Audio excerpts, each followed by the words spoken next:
La Bible dit porte, élevez vos linteaux. Porte, élevez vos linteaux. Élevez-les, car le roi de gloire fait son entrée. Ça veut dire quoi? Quand tu es précédé par le roi de gloire, quand le Seigneur, il t'accompagne dans tout ce que tu fais, les portes élèvent les linteaux. Les barrières sautent, voilà, de manière spirituelle. Et les choses sont accessibles de manière, voilà, et c'est beaucoup plus accessible. Mais quand spirituellement, les portes sont fermées, mais tu vas te battre, tu vas souffrir avant d'obtenir certaines choses. Et même quand tu les as obtenues, tu vas encore les perdre. Amen. C'est pour cela que de temps en temps, nous faisons des temps de jeûne et prière. Parce que la Bible dit, ce genre de démon ne sort que par le jeûne et la prière. Ça veut dire qu'il y a un genre de démon qui ne sort que par le jeûne et la prière. Amen. Donc, ces quelques paroles-là, c'est pour vous encourager à entrer dans le jeûne avec nous. On commence le 3 janvier. Amen. Alors, cette vidéo, c'est pour donner toutes les informations concernant notre temps de jeûne et prière qui, justement, va commencer le lundi 3 janvier. Alors, première information, le jour et la période du jeûne. Nous commençons le 3 janvier à partir de 6 h du matin. Ça dit quoi? Quand il est 6 h chez toi, là, parce qu'on n'est pas sur, voilà, on est à travers le monde, vous tous qui nous suivez là, on n'est pas dans le même pays, sur le même continent. Voilà. Donc, quand il est 6 h du matin chez toi, tu rentres en jeûne le lundi 3 là, jusqu'au soir à 18 h et tu manges. Donc, on n'a pas les mêmes horaires, mais quand il est 6 h chez toi, tu rentres en jeûne. Le jeûne, c'est jeûne sans eau, sans nourriture. Maintenant, certaines personnes ont des activités vraiment qui nécessitent de boire quelques gouttes d'eau. Je dis bien quelques gouttes. Hein. Si je te remplis le ventre d'eau là, tu n'es plus en jeûne. Voilà. Mais Dieu sachant, voilà, il sait tout. Il sait que vraiment le travail que tu fais là. Ou alors, par exemple, nous qui parlons, à ce moment-là, tu as la gorge sèche, ça te sèche, tu ne peux même pas continuer de parler. Parce que tu as besoin de, voilà, de mettre un peu de liquide ou un peu de jus, un peu de, voilà. Mais tu ne vas pas prendre du jus, tu prends de l'eau. Pour que tu continues de parler. Donc, les journalistes, les pasteurs, les enseignants et tout, ou alors ceux qui font vraiment des activités où ils dégagent beaucoup de force physique, ils ont besoin de boire un peu d'eau. Donc, le jeûne, c'est sans boire, sans manger, mais quand c'est vraiment nécessaire, un peu d'eau. Pas se bourrer le ventre avec. Parce que c'est une question de relation avec Dieu. C'est pas que quelqu'un te surveille. Voilà. Même moi, souvent, quand je fais les directs, j'ai la gorge qui coince parce qu'il faut que je boive un peu d'eau. Je prends un peu. C'est pas que quelqu'un va nous surveiller pour dire, ah, tu as fait ça. Non, Dieu n'est pas comme ça. C'est nous-mêmes qui avons décidé de jeûner. Voilà. C'est pas une punition pour dire, allez, tu as failli à la chose. C'est nous, de tout notre cœur, on veut faire le jeûne. Donc, soyez sincères avec Dieu. Donc, c'est sans manger, sans boire. Quand ça ne nécessite pas de boire, ne bois pas. C'est quelque chose que tu es en train de frapper. Tu es en train de frapper le rocher. Tu veux que l'eau sorte. Donc, il ne faut pas blaguer avec. Soyons sincères. Amen. Ce n'est pas quelqu'un qui va te surveiller. C'est entre toi et Dieu. Donc, tu peux boire juste un peu d'eau quand c'est nécessaire. Mais si ce n'est pas nécessaire, fais ton jeûne. Fais ton jeûne. Amen. Donc, tous les jours de 6 h à 18 h, sans manger, sans boire. Et quand il est 18 h, on mange. On commence à descendre du jeûne. Il faut aussi adapter votre nourriture par rapport au nombre de jours de jeûne qu'on a fait et tout ça. Parce que quand on fait une longue période sans manger, le ventre aussi, voilà, a besoin qu'on prenne des aliments qui vont avec. Voilà. Et puis, donc, c'est du 3 au 23 janvier. C'est-à-dire tous les jours. Il n'y a pas un jour qu'on saute. Certains demandent souvent, et dimanche, on dit 21 jours. Ça fait 3 semaines. Il y a les dimanches dedans. Donc, consacre-toi. Même les dimanches, on est en jeûne. Maintenant, si à l'église, vous avez la Sainte Seine à prendre, tu peux prendre. Ça ne dérange pas. C'est la nourriture de Dieu. Voilà. Ça, c'est pas nourriture. On parle de notre manger, nourriture qu'on mange. Voilà. C'est ça, on dit, il ne faut pas manger. Sinon, si c'est la Sainte Seine, tu peux prendre. C'est toujours dans le côté spirituel. Donc, tous les jours, de 6 h à 18 h, même les dimanches. Amen. Alors, deuxième information, le thème. Cette année qui va commencer, 2022, là, notre thème, c'est 2022, l'année des bâtisseurs. Ah ouais, ça me plaît. L'année des bâtisseurs. Le thème du jeûne qui commence le 3 janvier, le thème est le jeûne des bâtisseurs. Le jeûne des bâtisseurs. Et notre verset biblique de base, c'est Proverbes chapitre 9, verset 1. La sagesse a bâti sa maison. La sagesse a bâti sa maison. Donc, dès le début de l'année, nous commençons le jeûne des bâtisseurs. Mon frère, ma soeur, bâtir n'a jamais été facile. Donc, il te faut l'intervention divine. Bâtir dans tous les domaines. Hein. Bâtir de manière spirituelle sa vie, sa relation avec Dieu. Bâtir sa vie physique. bâtir sa santé, bâtir son corps, bâtir son foyer, bâtir la vie de ses enfants, bâtir des maisons, bâtir sa carrière, bâtir sa destinée, bâtir. Donc, c'est l'année des bâtisseurs. Donc, dès le début de l'année, nous faisons le jeûne des bâtisseurs. Si tu dis que tu es un bâtisseur, parce que bâtir, ce n'est pas seulement les maisons, mais il faut d'abord bâtir de manière spirituelle. Si l'Éternel ne bâtit la maison, ceux qui travaillent, travaillent en vain. Donc, le thème du jeûne, c'est le jeûne des bâtisseurs. Proverbe chapitre 9, verset 1. Si tu es un bâtisseur, là, rejoins-nous.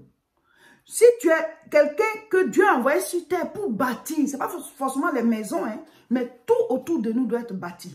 Tu dois bâtir ta relation avec Dieu. Tu dois bâtir ton corps. Tu dois bâtir ta santé. Tu dois bâtir ton couple. Tu dois bâtir la vie de tes enfants. Tu dois bâtir ta carrière. Tu dois bâtir ta destinée. Tu dois bâtir ta maison. Tu dois bâtir, en tout cas, tout ce à quoi Dieu tout ce à quoi il t'appelle. Tout ce que Dieu te met à cœur, tu dois bâtir.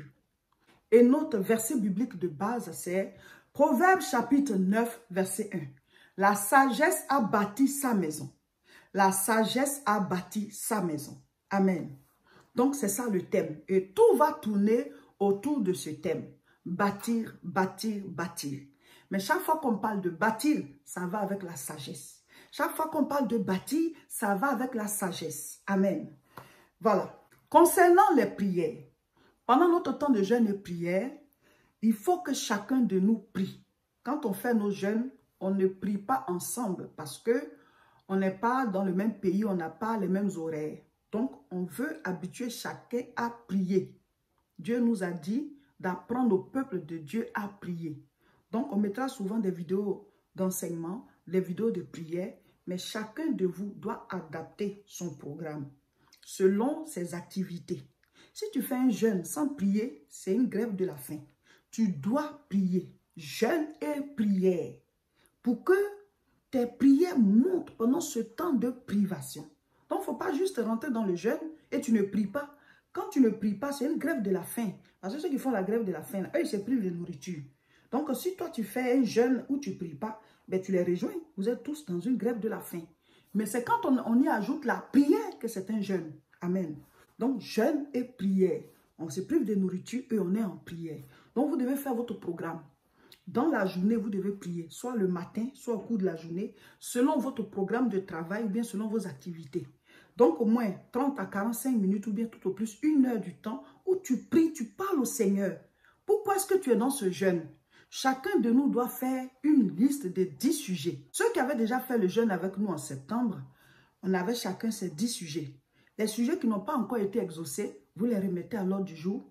Et vous ajoutez de nouveaux sujets pour pouvoir toujours faire 10. Vous enlevez les sujets qui ont été déjà exaucés. C'est comme ça. Frappe jusqu'à ce qu'on t'ouvre. Voilà. Donc, nous, on frappe, c'est Dieu qui ouvre. Tant qu'il n'a pas ouvert, on continue de frapper. Donc, les sujets qui n'ont pas été exaucés, là, vous les mettez sur la nouvelle liste pour le nouveau jeûne qui va commencer. Les sujets de haute tension spirituelle qui n'ont pas encore été exaucés, vous les mettez à jour. Donc, on a 10 sujets. Mais comme nous, on va vous donner des sujets chaque fois, ça devient 11. Mais sinon, vous devez avoir une liste de 10 sujets. Et chaque fois que vous devez prier, vous priez selon la formule de prière 3R CSP que nous avons élaborée en nous basant sur la prière de notre Père. Donc, ceux qui ne connaissent pas la formule 3R CSP, chaque fois qu'on va parler au cours du jeûne, on va toujours vous expliquer comment ça se fait, la prière, les 3R CSP. Les 3 R, il y a remerciement, il y a repentance, il y a requête. CS, c'est combat spirituel et P, c'est proclamation.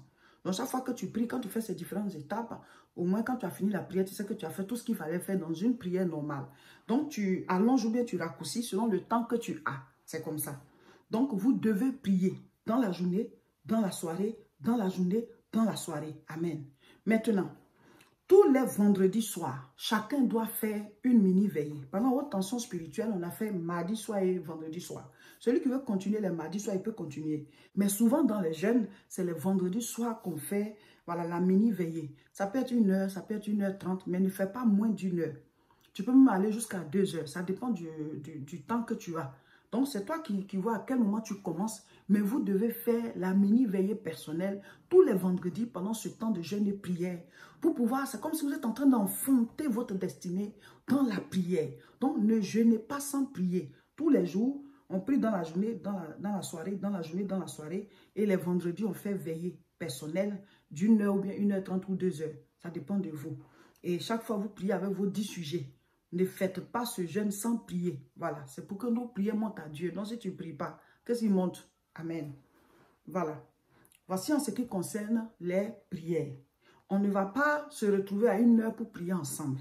Le seul jour qu'on fait la prière en direct, c'est les mercredis.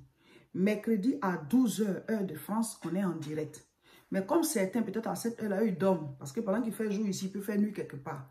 Donc vous, après vous prenez la vidéo qu'on a mise, on a fait en direct, parce que ça reste en ligne.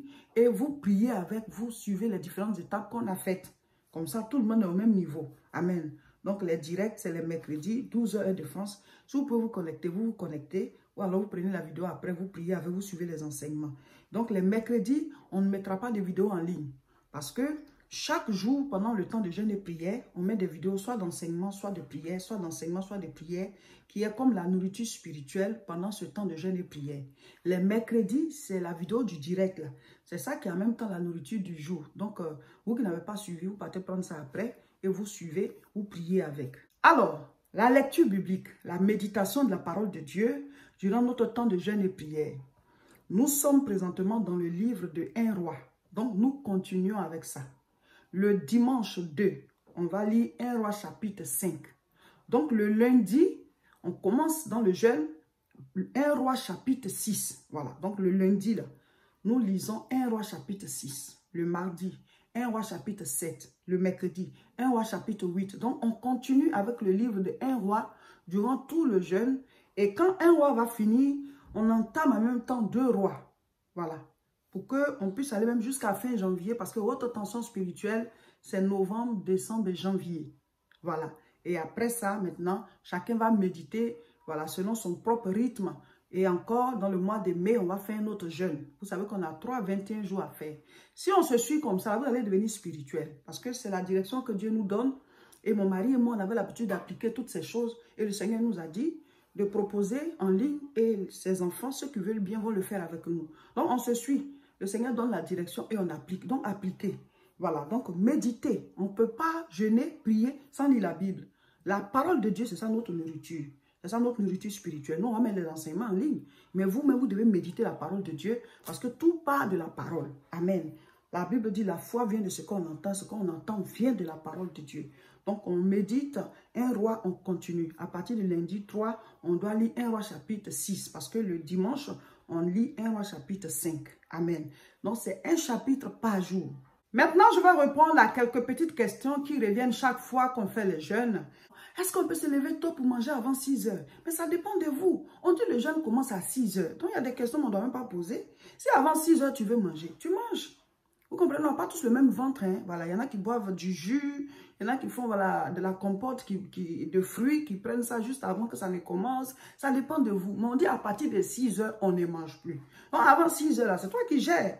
C'est une question que vous ne devez même pas poser. Est-ce qu'avant 6 heures, on peut manger? On dit 6 heures, le jeûne commence.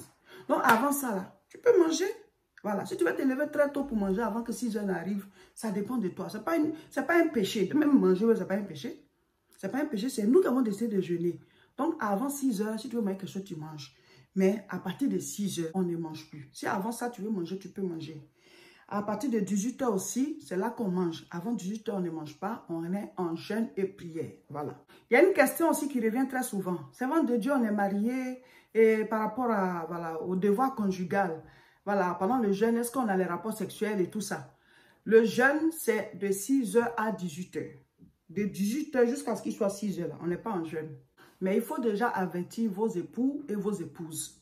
Si la personne n'est pas dans le jeûne avec toi, il faut lui dire. Parce que la Bible dit, le corps de la femme appartient à l'homme, le corps de l'homme appartient à la femme. Donc, il faut avertir la personne pour dire que, ah, je vais faire un jeûne pour moi et pour notre famille, pour notre couple, pour prier pour toi aussi et pour moi. Voilà, il faut mettre la personne dans l'ambiance, parce que tu vas prier pour elle aussi, voilà, pour cette personne aussi. Donc, chaque jour, je serai en jeûne à partir du 3 janvier jusqu'au 23, de 6 heures à 18 heures. Mais la nuit, il n'y a pas de problème parce que je ne suis pas en jeûne. Pour que la personne le sache, pas surprendre comme ça la personne. Donc, dès maintenant, il faut avertir les gens, vos conjoints et vos conjointes, par rapport au devoir conjugal, pendant le temps du jeûne, c'est pas bon. C'est pas bon de le faire parce que tu es en jeûne, tout le corps doit être voilà, consacré au Seigneur. Donc de 6h à 18h, c'est pas possible les rapports sexuels. Maintenant, de 18h à ce qu'il soit encore 6h, tu n'es pas en jeûne. Il y a une question qui revient aussi très souvent, c'est au niveau des femmes. Ah, c'est bon de Dieu, est-ce que quand on fait le jeûne et puis on a les menstrues, est-ce qu'on peut continuer le jeûne? Est-ce que c'est pas impur et tout ça? Non, c'est pas impur. La Bible dit qu'il y a deux alliances. L'ancienne alliance avant le Christ et la nouvelle alliance, Christ qui est venu rétablir toutes choses. Dans l'ancienne alliance, le temps des menstrues, c'était un temps impur. Mais maintenant, quand Jésus est mort à la croix de Golgotha, la Bible dit, dans le temple, le voile s'est déchiré du haut jusqu'en bas. C'est symbolique. Pour dire qu'entre nous et Dieu, toutes ces lois-là ne sont plus là. Tout le monde a accès à la présence de Dieu. Le voile est déchiré. Donc, quel que soit comment tu es, quel que soit, rien n'est plus impur. Nous sommes sanctifiés par le sang de l'agneau. Et c'est Dieu lui-même qui a créé les menstrues. Hein. Donc, il n'y a pas une... Et si une femme a ses menstrues, puis ce jour la trompette sonne, elle ne sera pas sauvée. Elle sera sauvée, elle sera enlevée. Donc, ça veut dire quoi? Les menstrues ne nous rendent pas impurs. Donc, vous pouvez continuer votre jeûne, même avec les menstrues. Amen. Il y en a qui demandent aussi, est-ce qu'on fait le jeûne même les dimanches? Oui, même les dimanches, on fait le jeûne. Tous les jours. On dit 21 jours, tous les jours jusqu'au du 3 au 23. Si tu sautes les dimanches, ça ne fait pas 21 jours. Hein. Voilà. Maintenant, si tu vas à l'église, qu'il y a la Sainte Seine à prendre, voilà, on veut prendre la nourriture de Dieu, là, le pain et le vin, là. Tu peux le prendre parce que c'est toujours dans le côté spirituel. Mais c'est la vraie nourriture, on dit on ne veut pas manger, on est en jeûne jusqu'à la fin. Mais si à Sainte-Seine, tu peux prendre, ce n'est pas grave. C'est toujours dans le côté spirituel. Amen. Mais tu continues ton jeûne. Donc même les dimanches, on est en jeûne. Voilà. Il y a une question aussi qui a commencé à revenir chaque jeûne et prière. Servant de Dieu, j'étais en train de faire mon jeûne, je me suis énervée, j'ai mal parlé, j'ai fait un péché, donc je vais arrêter le jeûne. Parce que c'est comme si mon jeûne me gâté. Non, non, non, non, non. Satan, il est rusé, hein. La Bible dit il est ingénieux au mal. Ça veut dire quoi? C'est un ingénieur dans le mal. Lui, il a eu ses diplômes dans le mal. Donc, il va tourner d'une manière pour t'amener à laisser le jeûne. Dieu nous connaît, il connaît nos faiblesses, il sait qui on est. Voilà. Et la Bible dit, Jésus-Christ, il est assis à la droite du Père, il intercède pour nous. Ça dit que quand tu commets un péché là, Jésus, il a déjà prié pour toi. Donc, tu te répands, tu demandes pardon à Dieu, tu continues ton jeûne. C'est au fur et à mesure que le Seigneur te transforme pour que nous soyons à la statue parfaite de Christ. Voilà. Quand on est né de nouveau, on est né dans la maison de Dieu. Et tous les jours, nous nourrissons de la parole et nous grandissons. Donc, tu as péché, tu as commis un péché, tu as dit quelque chose, tu as fait quelque chose. En tout cas, n'arrête pas ton jeûne, tu te répands et tu continues. C'est comme ça. Il y en a aussi, voilà, une question qui me revient souvent. Voilà, je suis en jeûne. Souvent, quand on est en jeûne, la bouche est pâteuse. On peut ne pas avoir aussi une bonne haleine et tout ça. Donc, je vais prendre un peu de chewing-gum, je vais prendre un peu de bonbon mentholé juste pour ça. Et puis après, j'arrête. Oui, vous pouvez le faire si, par exemple, vous êtes en entreprise et tout ça. Je dis, le jeûne, là, ce n'est pas une punition de Dieu. Pour dire que, ah, tu as mangé. Donc, c'est fini. C'est comme si tu as péché. Non, c'est nous, on veut faire le jeûne. Donc, c'est de manière sincère. Donc, si tu dis que tu es en entreprise, tu veux un peu rafraîchir ta bouche, tu rinces, ouais, tu prends un peu de menthol, un peu, puis après tu enlèves, ça dépend de vous. Mais manger là, boire, puis remplir le ventre là, non. Soyons en jeûne et prière jusqu'à ce que Dieu ouvre les portes dans tous les domaines de notre vie. Donc, dès maintenant, faites vos sujets et priez en fonction, priez en fonction. Soyez libres dans vos pensées. C'est d'un cœur pur, nous, on vient pour se consacrer au Seigneur pendant 21 jours. Voilà. Donc, s'il y a d'autres questions, vous pouvez mettre en commentaire. Et dans les vidéos de chaque jour, on peut répondre au fur et à mesure qu'on avance. Voilà, moi, je pense qu'on a fait le tour des questions essentielles. Le jour, voilà, quel jour le jeûne commence, sur 21 jours, tous les jours. On a parlé aussi de la prière. On a parlé aussi des sujets de prière. Voilà, chacun doit faire ses sujets. On va vous donner les autres sujets là. Vous aurez la feuille des sujets. Et puis aussi la méditation de la parole. Voilà, le découpage, on va aussi vous le donner. Voilà, on a déjà fait le tour. On a répondu aux questions qui reviennent chaque fois. Voilà, chers frères et sœurs, je vous encourage. Prenez courage, on doit rentrer dans le jeûne. On doit rentrer dans le jeûne. Notre verset de base, c'est Proverbes chapitre 9, verset 1. Alléluia. Et au fur et à mesure, vous aurez les enseignements et les vidéos de prière et tout ça. Prenez courage. Quand on monte dans le train, là, c'est jusqu'à la fin. Si nous, on reste dans le train, vous aussi, vous pouvez rester. Donc, on monte, on monte, on monte. Amen.